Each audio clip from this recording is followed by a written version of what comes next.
The days following the miscarriage were quiet. Ao, devastated by the loss, turned cruel, his grief twisting into anger.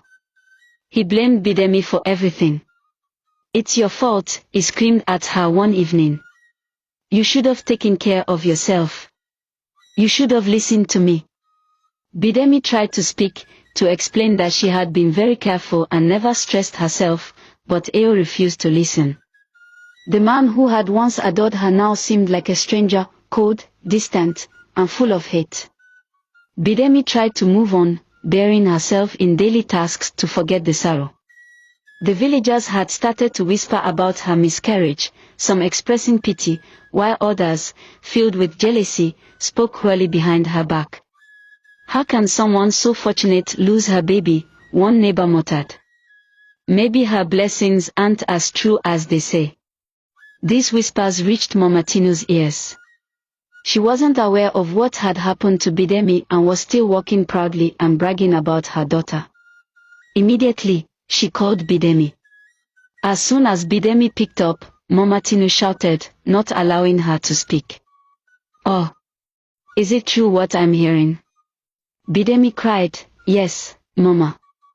Mama Tinu said angrily, "And you didn't even have the decency to tell me."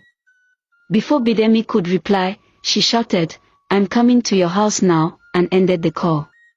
When Mama Tinu arrived at Bidemi's home that evening following the news of her miscarriage, Bidemi was happy to see her mother, and Mama Tinu was happy to see her daughter too.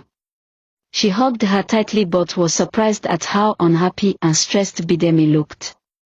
She cried out, "My enemies are at work. Look at you. What is happening? Why do you look so different?" Bidemi, trying to hide her sadness, forced a smile and asked, "How are you, Mama?" Mama Tinu, noticing her daughter was avoiding the question, decided to change her approach. She asked, "How are you, my daughter? How is your health? I heard what happened. How did it happen?" She bombarded Bidemi with question after question. Bidemi broke down in tears and said, "I don't know, Mama. I just woke up one night in pain. That's all." "Why didn't you call me immediately?" Mama Tinu asked. "I wasn't myself then. I was still trying to process the whole situation," Bidemi replied. "So you waited for me to hear it from someone else? Do you know how I looked like a fool in front of my friends?" Mama Tinu scolded. "I'm sorry, Mama," Bidemi said softly. Mama Tinu felt something was strange about the whole thing but decided to not dwell on it. Instead, she comforted Bidemi and assured her, "You will give birth again. Don't worry or stress yourself. It's not a new thing to have a miscarriage. Another baby will come." Bidemi nodded in agreement, though her heart was heavy. Suddenly, she realized she had forgotten to offer her mother food or drinks. She exclaimed, "Oh, Mama, what can I offer you? I forgot to entertain you." Mama Tinu waved her off. "Don't worry, I'll be leaving now." Bidemi was surprised. "Mama, what do you mean? At this time?" Mama Tinu explained that she had something to do early the next morning at home, which was why she needed to leave. "Oh, I almost forgot, what about your husband?" she asked. Bidemi hesitated, wondering whether to tell her mother about Ao's strange behavior, but she decided to keep quiet. With a forced smile, she replied, "He's fine. He should be back by now. I guess he's just busy." Mama Tinu nodded in agreement and warned her, "Always put your husband's happiness before your own.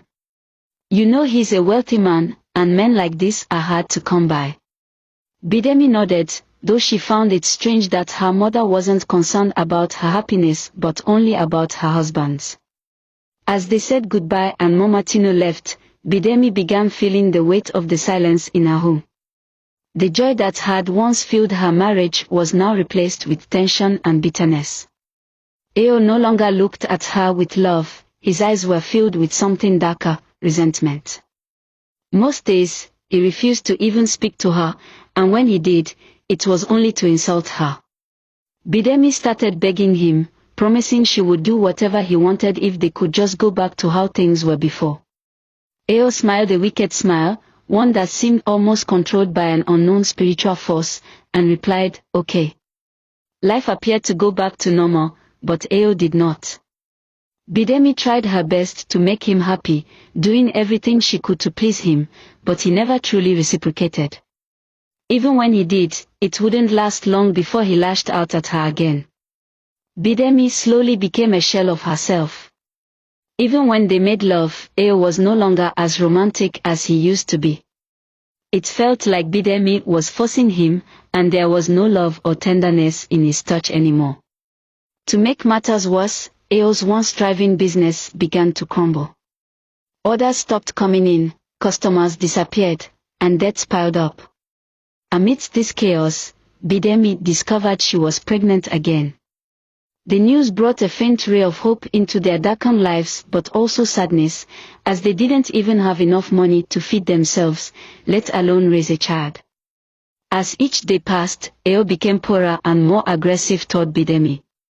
He blamed her for their misfortunes, often citing his failing business as the source of his anger. Not long into the pregnancy, Bidemi tragically lost the baby again. She cried bitterly, begging God for help. Ao's maltreatment of Bidemi worsened.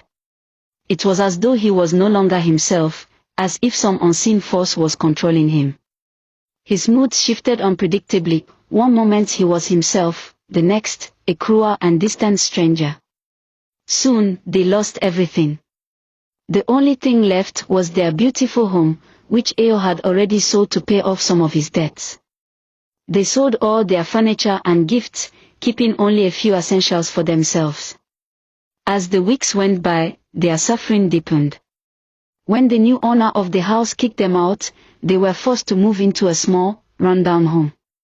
The once prosperous couple now lived in abject poverty. The villagers, who had once praised Bidemi as a blessing, began to whisper behind her back. She must be a witch, someone said. How can a woman lose 2 pregnancies like that? Another added. She's the reason everything bad is happening to Ao, others murmured in hushed tones.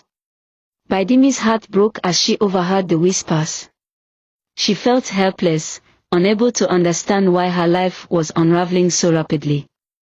Unbeknownst to her, the mortar she thought was a harmless gift held a dark secret. It was a cursed gift.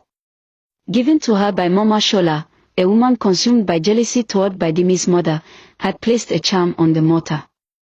The charm was designed to bring misfortune to Bidemi, stripping her of all her blessings and transferring them to Mama Shola's daughters.